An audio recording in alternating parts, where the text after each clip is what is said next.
Hello and welcome back. We are at the very end of our learning event. For the last 2 days, we've been celebrating MFC Silver Jubilee and our 10-year of cooperation with the European Commission. At this occasion, we would also like to acknowledge the cooperation with the EIB Group, European Investment Fund, European Investment Bank, and EIB Institute. The MFC has a long and successful cooperation with the EIB Group. Over 80% of MFC members have benefited from various financial instruments and programs that have been implemented by the EIB Group. This cooperation has included financial instruments for microfinance, technical assistance programs supporting innovation, digitalisation, and peer learning. Most recently, also research for migrant financial inclusion. Before we go to the main agenda item of the closing session, I would like to encourage you to fill out the conference evaluation forms available via the link you can see in the chat box. Thank you in advance for your feedback. We value it a lot. It helps us to improve constantly and improve our service. I would like to introduce now our another distinguished guest, Mr. Tim Ogden, Managing Director at Financial Access Initiative at Small Firm Diaries, New York University Wagner, USA. Tim, it has become our tradition that you are closing our virtual conferences. Welcome back. And our virtual floor is yours. Hi, I'm Tim Ogden, Managing Director of the Financial Access Initiative, and welcome to the Microfinance Centers Conference. Kasha and the team have asked me to talk about digitalization, and there's been an enormous amount of talk about digitalization over the last few years. So much that it's really easy to get lost in just one part of the story. Today, I hope to provide a bigger picture perspective on what we know, but more importantly about what we don't know about digitization and the future of inclusive finance. So I want to walk you through a number of points. And first of all is, Kenya and Bangladesh. Kenya and Bangladesh provided a perspective on digitization that has dominated the conversation. And the fact is, though, that they were outliers, and outliers really in one specific part of digitization, around mobile money. But there was this assumption that digitization everywhere was going to follow in this exciting path that Kenya and Bangladesh did. And what we've seen over the last 10 years is, in fact, that Kenya and Bangladesh are wild outliers, even just in the space of mobile money, and very, very few countries have followed in those specific footsteps. And beyond that, it only tells us about one small part of digitization. Even within that, when we get deeper into the stories in Kenya and Bangladesh, we see another perspective, a lot more going on under the surface. So you're probably aware, you've seen the Findex numbers, that somewhere on the order of 90% of the population in Kenya has used mobile money.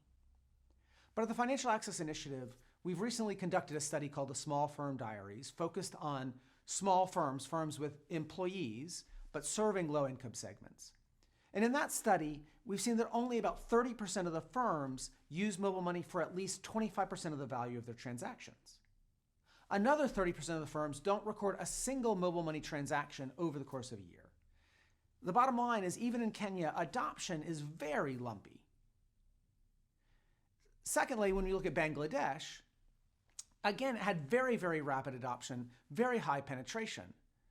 But now, an organization like BRAC, which is a real leader in this space, has had to develop what they call a pre-onboarding process. So for those populations that are not reached yet by mobile money, it's not enough just to have an onboarding process for those people. It's complicated enough that you have to have a specific program to pre-onboard them so that they can, in fact, successfully go through the onboarding process. Beyond that, we hear all of these things about digitization and what it enables. And this is still a place where we're learning a lot, and we shouldn't be talking about it as if we know the answers, if we've learned the lessons. Let me give you a quick example there.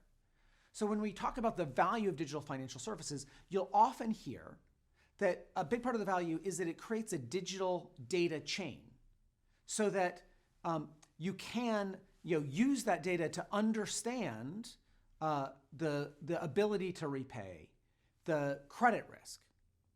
At the same time, you'll also hear stories That the value of DFS is that it allows greater privacy within the household, that it enables women to do things that they were not able to do without digital finance, where their money was more visible. But if you think about that for a second, you'll see that those are fundamentally incompatible views. Either DFS increases privacy or it increases visibility. It can't really do both. Now, that might be good in different dimensions. There are slightly different dimensions. But what we need to understand is that there's a lot happening underneath the covers of mobile money adoption, of digitization, and that the research that we've seen doesn't necessarily tell us everything that we need to know about how services are being used and what the implications of those services are. We've got a long way to go overall to understand digitization, even at the level of just the transaction part of digitization. Now, another thing we need to be paying attention to, another perspective on the whole process, is what role technology plays in the costs of serving customers. So this isn't just about mobile money, because digitization isn't just about mobile money. Digitization also has lots of implications for any financial service provider. It means the back office processes, it means the front office's processes, it means customer support, all in addition to payments. So then when we think about what technology does, then we have to think about how digitization affects all of those processes, not just payment and mobile money. We recently did a study in Central America at the tail end of the pandemic, trying to understand how MFIs coped with digitization during the pandemic. We talked to 30 different MFIs about that process. And we asked them, now that you're on the other side of that, would you do it differently? And fully half of them, 50% of those MFIs, said yes, they went about the process wrong. If they had a chance to go back and do it, they would do it differently. And the reasons for that were all about implementation and sequencing, and ultimately about the costs of doing some of those things. So what they told us is they did the wrong things first, and they needed to do other things in the right order for digitization to have the best impact. And that shines a light on some things that we don't often talk about when it comes to technology and digitization. You know, we've had headlines for more than 40 years about how much technology was going to drive down costs in the financial services sector. And it is true that technology drives down some costs, but the fact is that technology also adds new costs in different areas. So let me talk about a couple of examples there to make it clear what I'm talking about. Often, we think of the cost of technology as just the cost of acquisition of that technology. How much does it cost to buy the software? But what we've learned over the last 40 years of technology implementation is that it turns out that almost always the cost of implementing a technology, not buying, the cost of implementing the technology is 2 to 4 times higher than the cost of buying the technology. There's even a specific term for this now called total cost of ownership. It's a term that was invented by an IT research company that I worked for in a long time ago in a prior life.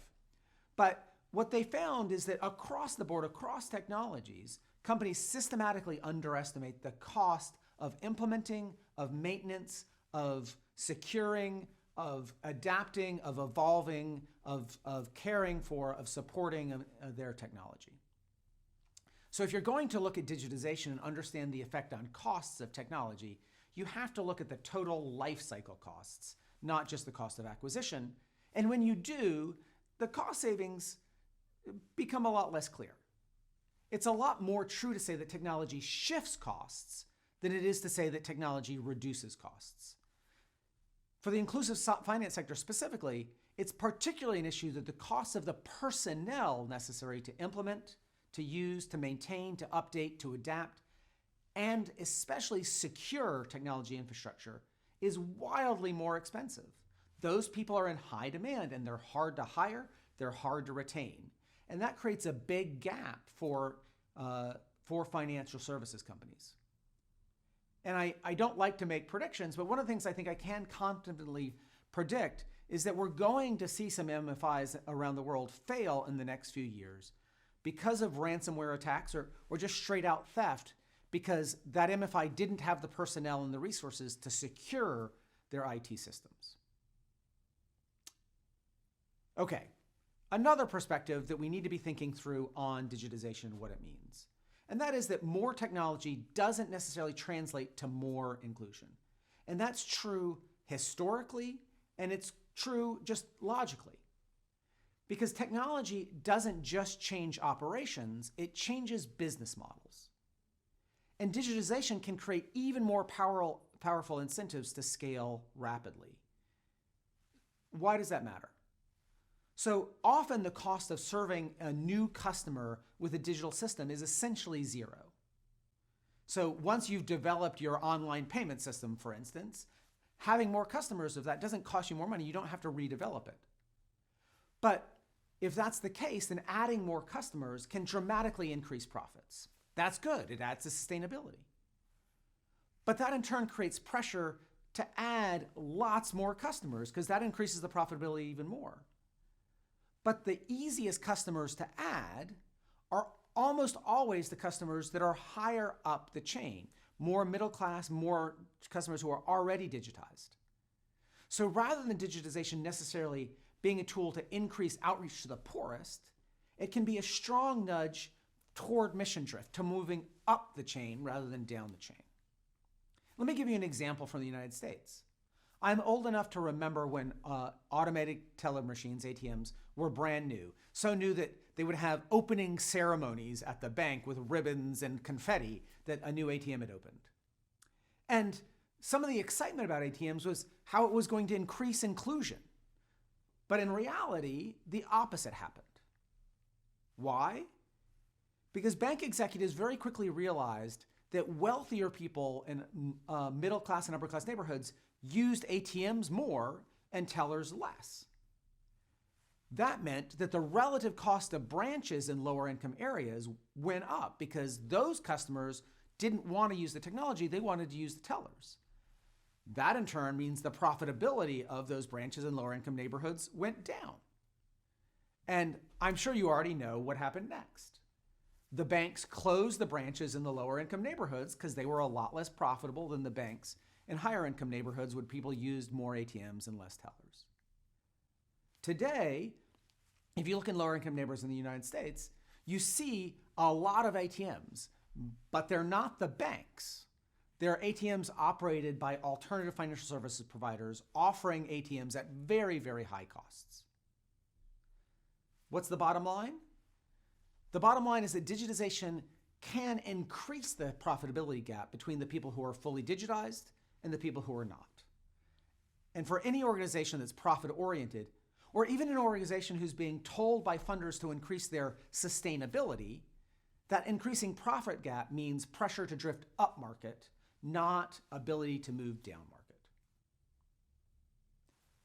One final perspective I want to offer here as we think about what digitization means for the financial services sector.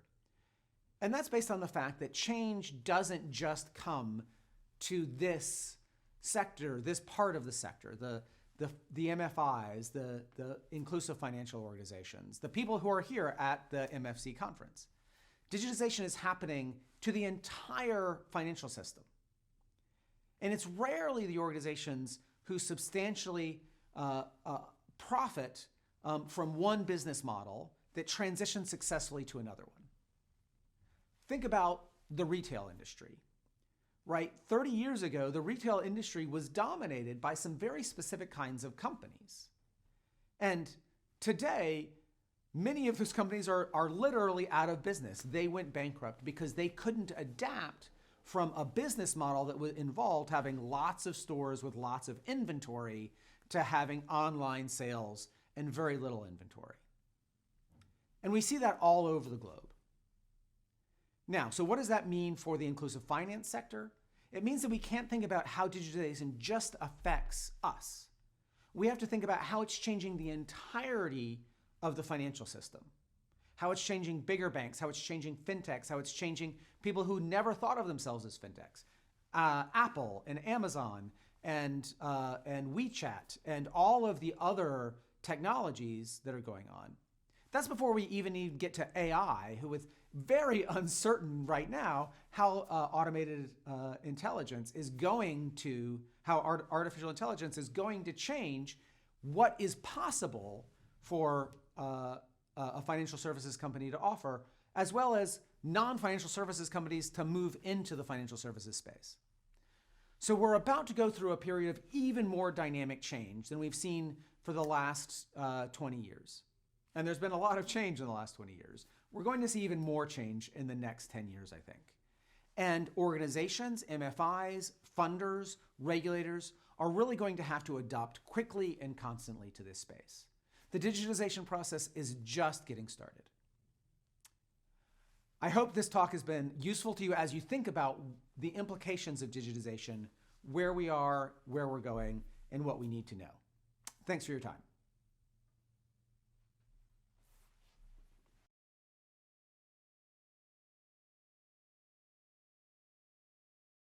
Thank you. We are really grateful to Tim Ogden for his inspirational remarks. 2 days of learning together are coming to an end.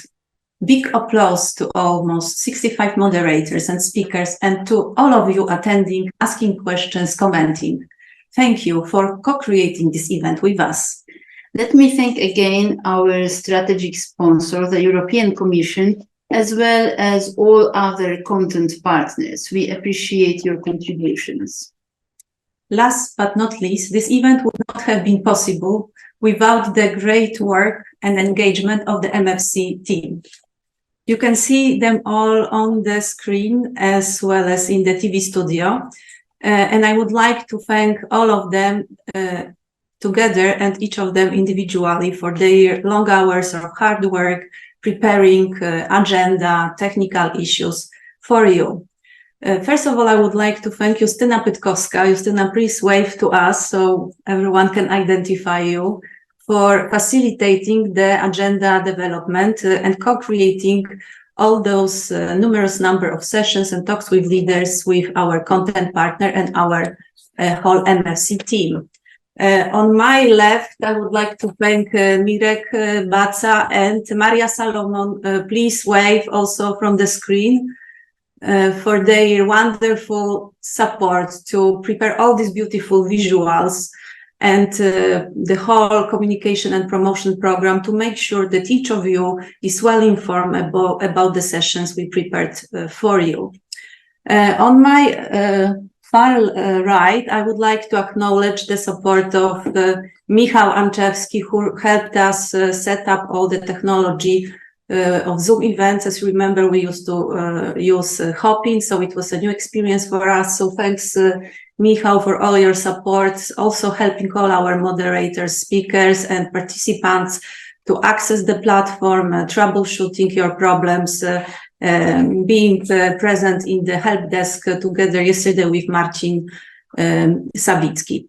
I would also like to thank all the moderators within our team. Grzegorz Galusek. Grzegorz, please wave to all of us. Justyna Pytkowska again, Paweł Kapsdorfer, Kasia Hanula, Olga Jeroszenko, Ewa Bańkowska, that helped us moderate the session and made sure all these interesting points that are important for us to take into our hearts, into our head, and think about the future, to empower the future, are with us today after these 2 days. So big thank you for this hard work and preparing very interesting sessions. Last but not least, I would also like to thank Renata, if she can come here from behind the desk, and the whole TV studio for the overall coordination of this event. And last but not least, the only one and the best one, Ewa Bańkowska, for her leadership and support to the whole team, and especially coaching the new staff members in using the technology, but also being able to apply our process of social finance bypass. It is already the third edition, and making sure that we all have pleasant and valuable experience learning together and thinking about what is next for us in micro and social finance. With all of this, we hope you have enjoyed this conference and have had a memorable virtual experience. And Thank you all, and see you next year on our on-site conference in Krakow at the end of May 2024. Thank you for this experience. Thank you for attending the event, and thank you for all your contributions.